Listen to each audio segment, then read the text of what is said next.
Hello everyone, welcome to the Department of Chemistry, Fulsing Naik Mahavidyalay Pusad. Myself Gajanan V. Borgade, working as an assistant professor in the Department of Chemistry, Fulsing Naik Mahavidyalay Pusad. Today we are going to discuss about the chapter Dyes, Drugs and Pesticides, which is your chapter of BSc 3rd year, semester 5th, unit number 4, as per the Sant Gadge Baba Amravati University syllabus. This topic is divided into the 3 parts. Part A, dyes, part B, drugs and part C, pesticides. तो इस chapters को हमें 3 सब parts में study करना है. Part 1 जो है वो डाइज है, पार्ट बी जो है वो ड्रग्स है एंड पार्ट सी पेस्टिसाइड्स है. So firstly we are starting from the dyes, that is the portion A, dyes. Portion A, dyes.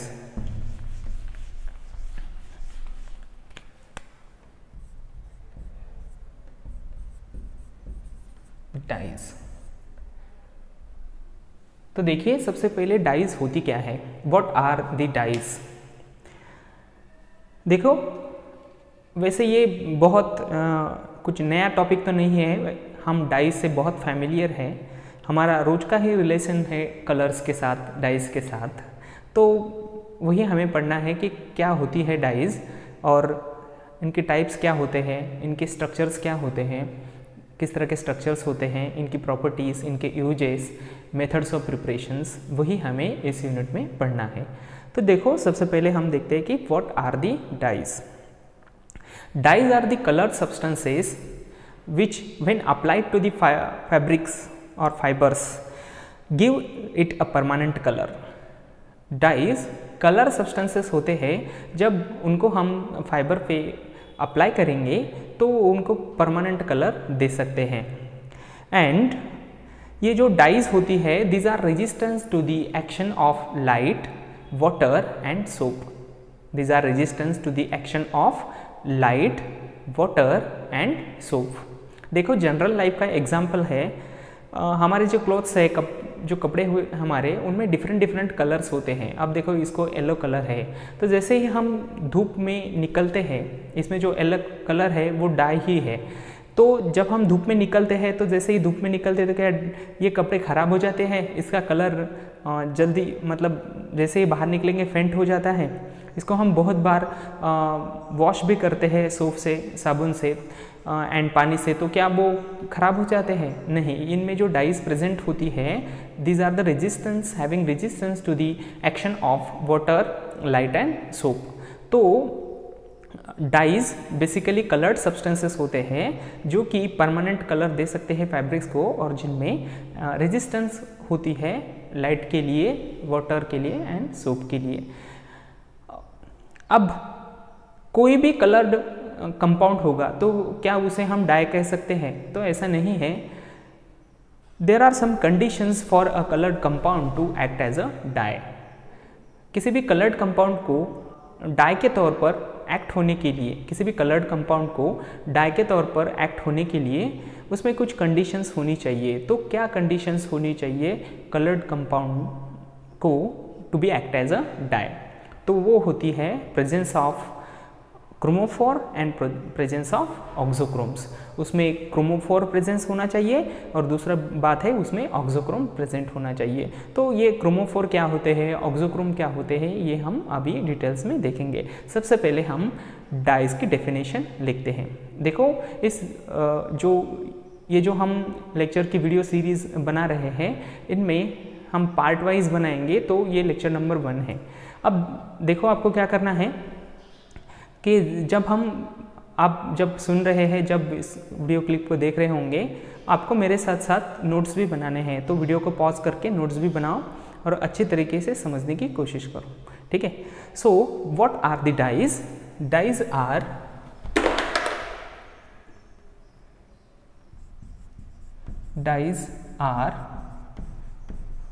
The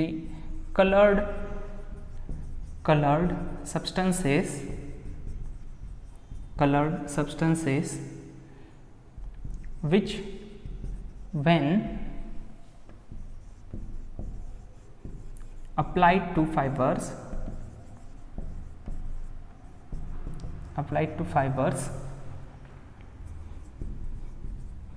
give it permanent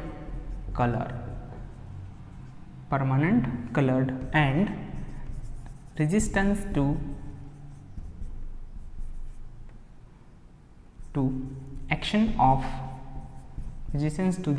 of light, water and soap. So these are having resistance to the action of light, water and soap. तो ये होती है dies. एक बार फिर से देख लो, dyes are the coloured substances which when applied to the fibers give it permanent color and is having resistance to the action of light, water and soap. तो कोई भी कलरफुल कंपाउंड जो होता है वो डाई नहीं होता है, उसे डाई के तौर पर एक्ट होने के लिए कुछ कंडीशंस लगती है। So what are the conditions, लिखता हूँ conditions for colored compound to act as dyes। Dye के तौर पर एक्ट होने के लिए कलर्ड कंपाउंड्स को कुछ कंडीशंस लगती है। वो कंडीशंस हैं, नंबर 1 प्रेजेंस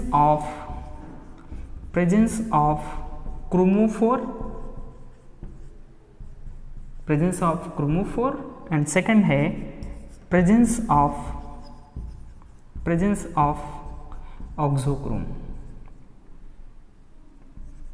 ऑक्सोक्रोम।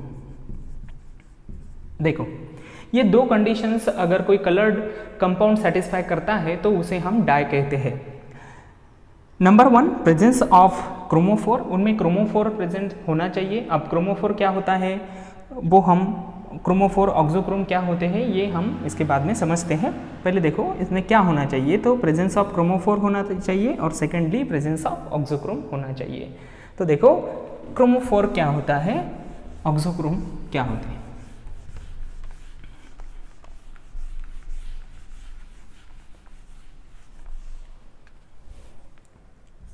क्रोमोफोर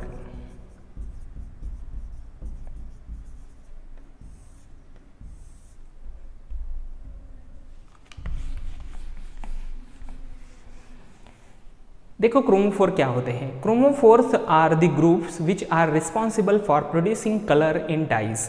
ये ऐसे ग्रुप होते हैं जो कि डाइज में कलर प्रोडक्शन के लिए रिस्पॉन्सिबल होते हैं। These are the groups which are the responsible for production of colour in dyes. These are the groups which are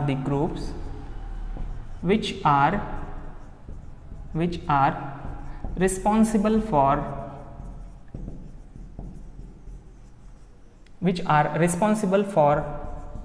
production of producing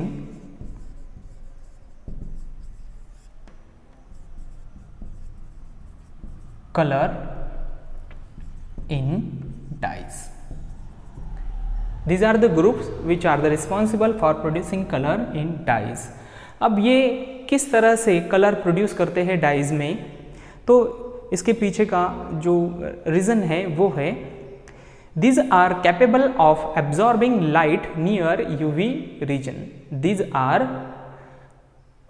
capable of absorbing light near UV region, इसीलिए ये dies में colour produce करते हैं। तो इसके पीछे का जो रीजन है वो क्या है कि these are capable of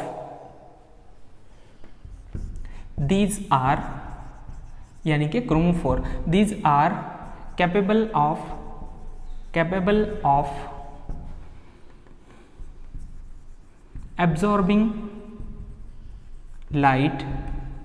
absorbing light near UV ultraviolet region है। और यही कारण होता है कि ये डाइज में कलर प्रोड्यूस करते हैं। तो these are the responsible for production of the colour in dyes. देखो some important examples are NO2 nitro group, nitroso group NO,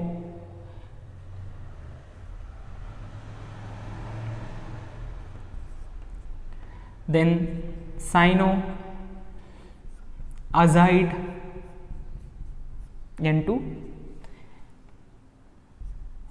then keto group and C double bond S group. ये कुछ important chromophores है। देखो ये groups है जो कि dies में कलर प्रोड्यूस करने के लिए रिस्पॉन्सिबल होते हैं और इसी वजह से जो डाइज होती है वो कलरफुल बनती है।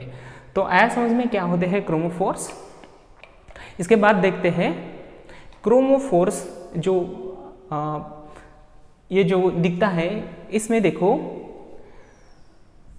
क्रोमो जो होता है इसका मीनिंग होता है कलर। क्या होता है? कलर। एंड फोर्स का मीनिंग होता है बियरर, मतलब कलर बियरर। तो इसी से आप इसको याद रख लो कि ये डाइज में कलर प्रोडक्शंस के लिए रिस्पॉन्सिबल होते हैं।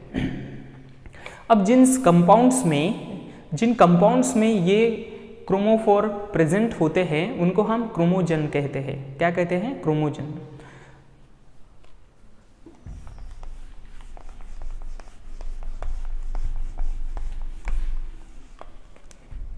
क्रोमोजन्स।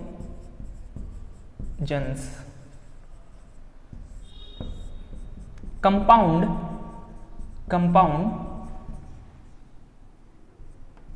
Bearing chromophores. जिन कंपाउंड्स में क्रोमोफोर प्रेजेंट्स होते हैं उन्हें क्या कहते हैं? क्रोमोजन्स। ठीक है, क्रोमोजन्स कंपाउंड बियरिंग क्रोमोफोर्स। इसके बाद देखते हैं जो सेकंड है वो ऑक्सोक्रोम। ऑक्सोक्रोम्स क्या होते हैं? देखो अब जब हम कलर सब्सटेंस को फाइबर पे मतलब डाइस को फाइबर पे अप्लाई करेंगे तो वो उसको परमानेंटली कलर्ड कर देती है। तो इसमें क्या होता है कि जो कलर्ड कंपाउंड्स होते हैं वो फाइबर के साथ केमिकल बॉन्ड फॉर्म कर लेते हैं। तो जो ग्रुप्स बॉन्ड फॉर्म करते हैं, बॉन्ड फॉर्मेशंस में इन्वॉल्व होते हैं, उन ग्रुप्स को कहते हैं ऑक्सोक्रोम्स। अब देखो ये इस टाइप के ग्रुप्स होते हैं जो कि एसिडिक भी हो सकते हैं या फिर बेसिक भी हो सकते हैं। तो हम इन्हें कैसे डिफाइन करेंगे? ऑक्सोक्रोम्स आर एसिडिक और basic groups which forms stable chemical bond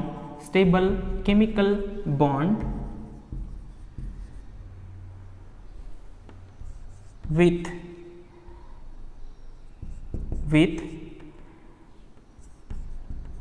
fibers for attachment।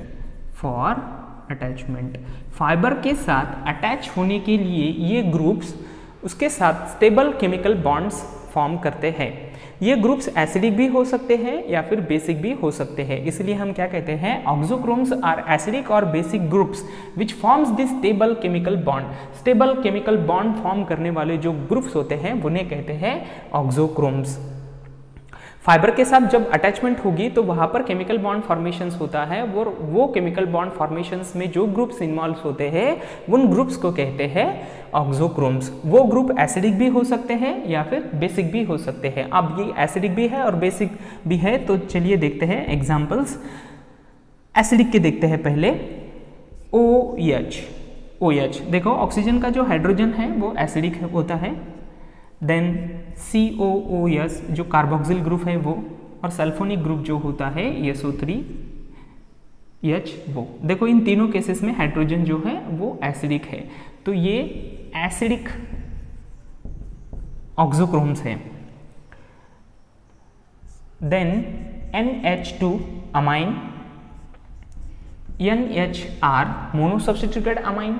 देखो एक हाइड्रोजन निकाल दिया, उसकी जगह पे एक अल्किल ग्रुप ऐड कर दिया, यानी कि मोनो सब्स्टिट्यूशन हो गया, तो mono substituted amine and NR2 di substituted amine, ये तीनों ही बेसिक है। तो ये बेसिक ऑक्सोक्रोम के एग्जाम्पल्स है। सो ये होते हैं ऑक्सोक्रोम्स, यानी कि एसिडिक या फिर बेसिक ग्रुप्स होते हैं जो कि स्टेबल केमिकल बॉन्ड फॉर्म करते हैं किसी भी फाइबर के साथ, और स्टेबल केमिकल बॉन्ड फॉर्मेशंस की वजह से ही वो फाइबर के साथ अटैच रहते हैं। तो एसिडिक में OH, COOH, SO3H, in case of the basic amine, monosubstituted amine and disubstituted amines। अब देखो जो कंपाउंड्स होते हैं जिनमें क्रोमोजन होता है और ऑक्सोक्रोम भी होता है, क्रोमोजन एंड ऑक्सोक्रोम, उन्हें हम डाई कहते हैं, वो डाइज होती है। Chromogen plus auxochrome equal to dyes, ये क्या होती है? डाइज होती है। अगर मान लो कि कोई कंपाउंड है, मतलब क्रोमोजन है, chromogen without auxochrome, chromogen without auxochrome which is not dyes, वो डाई नहीं होता।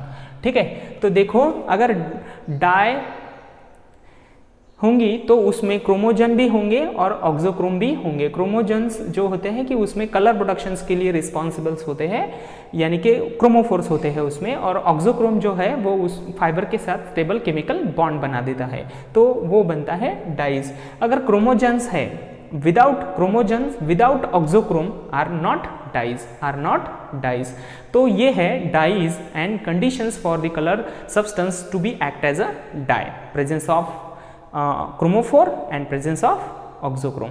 इसके बाद का जो पोर्शन है वो है classification of dyes. Classification of dyes, देखो क्लासिफिकेशन ऑफ डाइज पढ़ने के पहले जो नेचुरल डाइज होती है, यानी कि प्लांट ओरिजिन की या एनिमल ओरिजिन की डाइज होती है, वो तो बहुत मतलब बहुत सालों से पता है, known from the long time.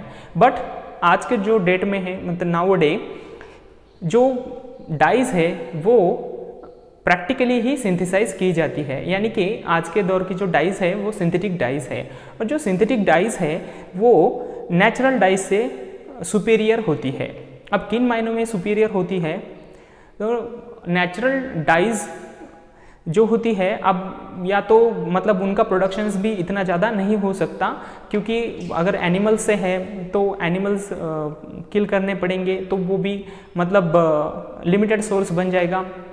Plant से करनी है तो प्लांट को भी मतलब डिस्ट्रॉय करना पड़ेगा, तो ये सब उसमें होता था, और वो आज की नीड भी पूरी नहीं कर सकती थी। तो इसीलिए सभी जो डाइज होती हैं वो आज के दौर पे प्रैक्टिकली ही सिंथेसाइज की जाती है, और ये synthetic dyes are superior to the natural dyes. किस रिस्पेक्ट में सुपीरियर्स होती है?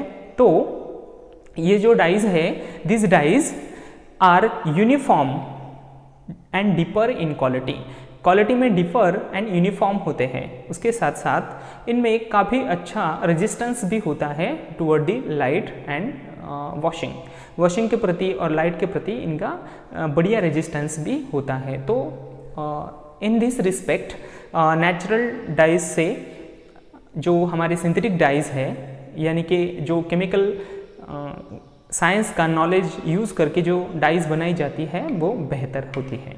इसके आगे हम देखेंगे classifications of dyes. Classification of dies,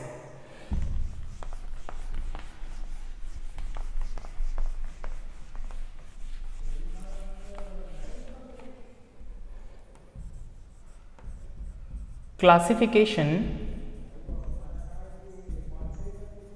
of dyes। Classification of dyes. देखो, broadly dyes are classified in three different way as dyes broadly classified as number 1 on the basis of structure पहले structure के basis पे, on the basis of structure, जो chromophores होता है, type of chromophore in the structure of dyes, उसके basis पे classification करते हैं on the basis of structure. Number 2, on the basis of mode of application, on the basis of mode of application, दूसरा application के basis पे। And number 3 on the basis of nature of oxochrome, on the basis of nature of oxochrome, on the basis of nature of auxochrome. देखो, अभी हमने देखा था कि auxochrome जो होते हैं वो एसिडिक भी हो सकते हैं या फिर बेसिक भी हो सकते हैं। तो उस बेसिस पे, मतलब वो एसिडिक है या फिर बेसिस है, जो ऑक्सोक्रोम उसमें प्रेजेंट होगा वो एसिडिक है या फिर बेसिस है, उस बेसिस पे भी डाइज का क्लासिफिकेशन होता है। तो इसे हम कह सकते हैं एसिडिक और बेसिक ऑक्सोक्रोम के बेसिस पे। So broadly in these 3 categories dyes are classified on the basis of structure, secondly on the basis of mode of applications, and number 3 on the basis of nature of oxochrome, that is acidic or basic.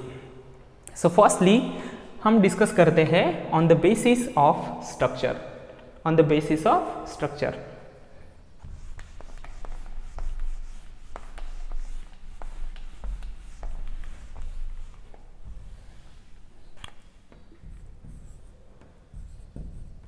On the basis of structure,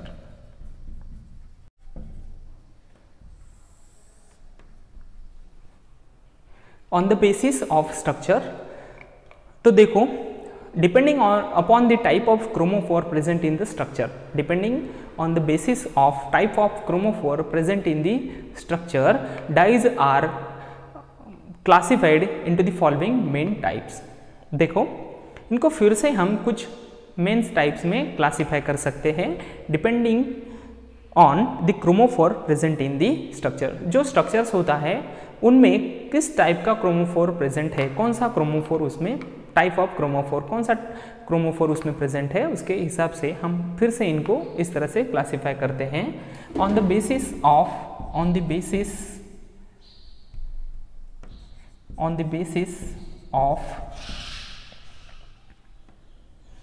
type of chromophore, on the basis of type of chromophore present in the structure, on the basis of type of chromophore present in the structure, dyes are classified in following type.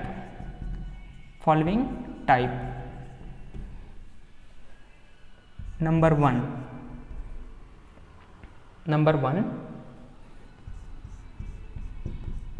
nitro and nitroso dyes.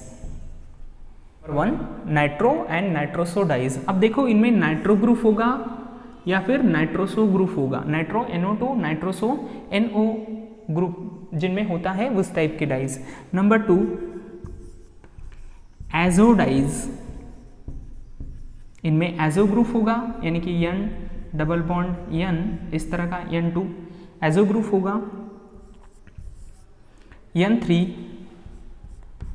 ट्राइफिनिल methane dies. इनमें क्या होता है, ट्राइफिनिल यानी कि ट्राइएरिल group होता है, triphenyl methane.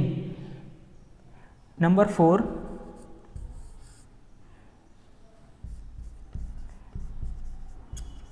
थैलीन dies.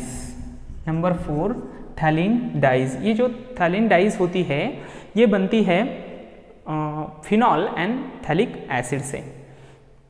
इसके बाद है इंडिगोइड and thio इंडिगोइड। Indigoid and thio इंडिगोइड। Indigoid and thio indigoid. Number 6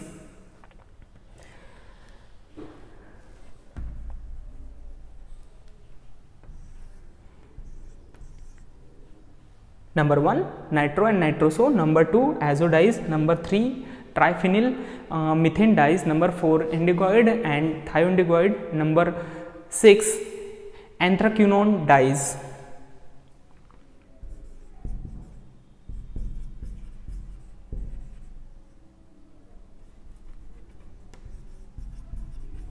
anthraquinone dyes. Number 7 miscellaneous dyes. Number 7 miscellaneous dyes. अब ये जो डाइज है लास्ट वाली, इन डाइज में सल्फर डाइज आती है, ज़ैंथिन डाइज आती है, अजाइन डाइज आती है, थैलोसाइनिन डाइज आती है। तो वो सब हम आगे देखेंगे। तो देखो, on the basis of structure के बेसिस पे जो क्रोमोफोर्स है, on the basis of type of chromophore, structure में किस टाइप का क्रोमोफोर है, उसके हिसाब से हम इसको फिर से कुछ मेंस टाइप्स में क्लासिफाई करते हैं। जैसा कि पहले वाला जो है नाइट्रो एंड नाइट्रोसो। तो आप इसे पहचान सकते हैं कि इनमें नाइट्रो ग्रुप है या फिर नाइट्रोसो ग्रुप है, तो ये उस टाइप की डाइज है, नाइट्रो या फिर नाइट्रोसो। क्लासिफिकेशन किस बेसिस से हो रहा है, on the basis of structure. Secondly azo dyes. Thirdly triphenyl methane. Number 4 phthalein dyes. Number 5 indigoid and thio indigoid. Number 6 anthraquinone dyes and number 7 miscellaneous dyes. ठीक है, तो अब ये जो डाइज है ये हमें आगे के पोर्शन में पढ़नी है, यानी कि नाइट्रो एंड नाइट्रोसो डाइज, उनके स्ट्रक्चर्स, प्रॉपर्टीज एंड यूजेस। सो ये हम नेक्स्ट लेक्चर में देखेंगे। Thanks for watching. Thank you.